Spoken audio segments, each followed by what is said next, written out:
కడప జిల్లా గండికోట బాలిక హత్య కేసులో పోలీసులు దర్యాప్తు వేగవంతం చేశారు. జమ్మలమడుగు జూనియర్ సివిల్ జడ్జి ముందు బాలిక కుటుంబ సభ్యులు హాజరయ్యారు. ఆ బాలిక హత్య కేసులో అనుమానితులుగా ఉన్న కుటుంబ సభ్యులకు లై డిటెక్టర్ టెస్ట్ చేయడానికి కోర్టు అనుమతి కోరారు పోలీసులు.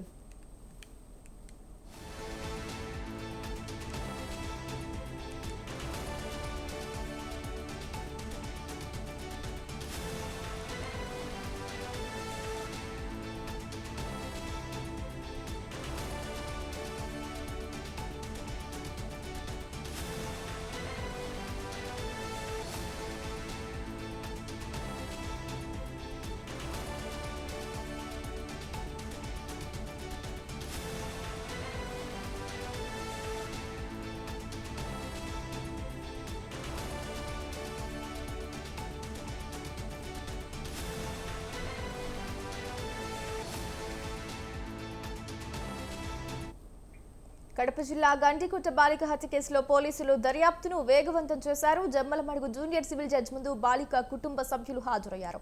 అయితే ఈ ఘటనకు సంబంధించి పూర్తి సమాచారాన్ని మా కరెస్పాండెంట్ సుబ్బారెడ్డి ఫోన్ ద్వారా అందిస్తారు. చెప్పండి సుబ్బారెడ్డి, డీటెయిల్స్ ఏంటి?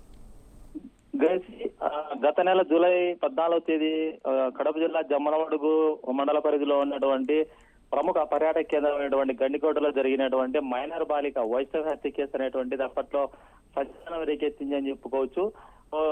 ఎలాంటి ఆధారాలు లేకుండా ఎవరైతే దుండగులు హత్య చేసినటువంటి ఘటన అనేటువంటిది అప్పట్లో చోటు చేసుకున్నటువంటిది రాష్ట్ర స్థాయిలో ఒక సంచలనం రేపినటువంటి ఈ కేసును పోలీసులు అప్పట్లోనే ప్రతి అడుగడుగున జల్లెడ పట్టినటువంటి నేపథ్యంలోనే ఎలాంటి చిన్న ఆధారం కూడా లేకుండా హత్య చేసినటువంటి ఘటన అయితే చోటు చేసుకుంది.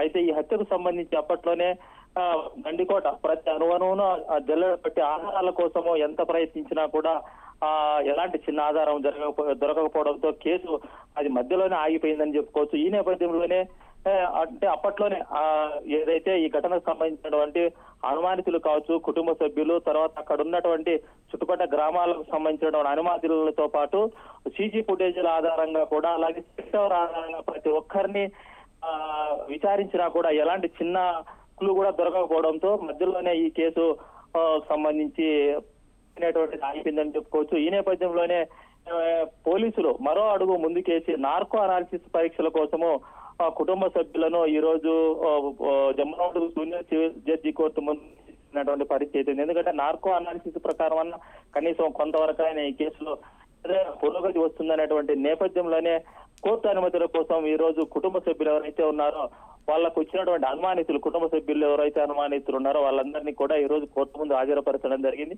అందుకు సంబంధించి కుటుంబ సభ్యులు ఎవరైతే ఈ రోజు హాజరయ్యారో వాళ్ళు కూడా జడ్జి ముందు కూడా నార్కో అనాలిసిస్ పరీక్షలకు మాకు ఎలాంటి అభ్యంతరం లేదని చెప్పినారనేటువంటిది కూడా మనకు తెలుస్తోంది. ఏదేమైనా కూడా ఈ మైనర్ బాలిక హత్య కేసు అనేటువంటిది, వైష్ణవి హత్య కేసు అనేటువంటి దాన్ని త్వరగా పూర్తి చేసి అందుకు సంబంధించిన ఆధారాలతో నిందితులు ఎవరైతే ఉన్నారో, ముద్దాయిలు ఎవరైతే ఉన్నారో వాళ్ళందరినీ హాజరు పెట్టేటటువంటి పట్టుకునేటటువంటి కోణంలోనే పోలీసులు మరో ముందుకేసినారని చెప్పుకోవచ్చు. గ్రేసీ, రైట్ సుబ్బారెడ్డి, ఏదైతే ఈ హత్య కేసులో అనుమానితులుగా ఉన్న కుటుంబ సభ్యులకు ఇక లై డిటెక్టర్ టెస్ట్ చేయడానికి కూడా కోర్టు అనుమతిని పోలీసులు కోరినట్టు తెలుస్తోంది. మరి ఈ టెస్ట్ తర్వాత ఈ కేసు ఒక కొలిక్కి వచ్చే అవకాశం ఉందంటారా? కొంతవరకు అయితే పోలీసులకు కొంత అనుమానాలు ఈ కోణంలో కూడా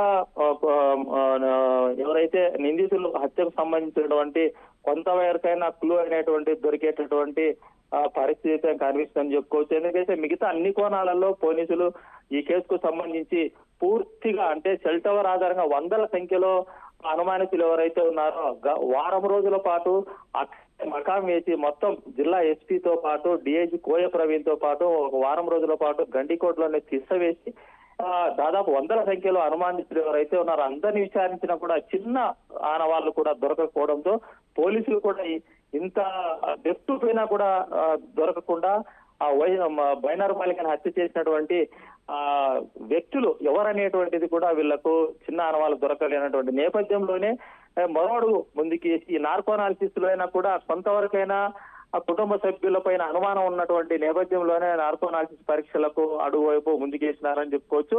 అయితే దీంట్లో కూడా కుటుంబ సభ్యుల నుంచి వచ్చేటటువంటి ఏదైతే ఈ ఘటనకు సంబంధించినటువంటి వివరాల ఆధారంగా కొంతవరకైనా కూడా ఈ కేసును ముందుకు తీసుకెళ్లడమా, లేకపోతే ఈ కేసులో వాడికి అంతటితో ఈ కేసు ముగిస్తారా అనేటువంటిది కూడా నార్కో అనాలిసిస్ అనంతరము తెలిసే పరిస్థితి ఉంటుంది గ్రేసీ. Right Subbareddy, thank you.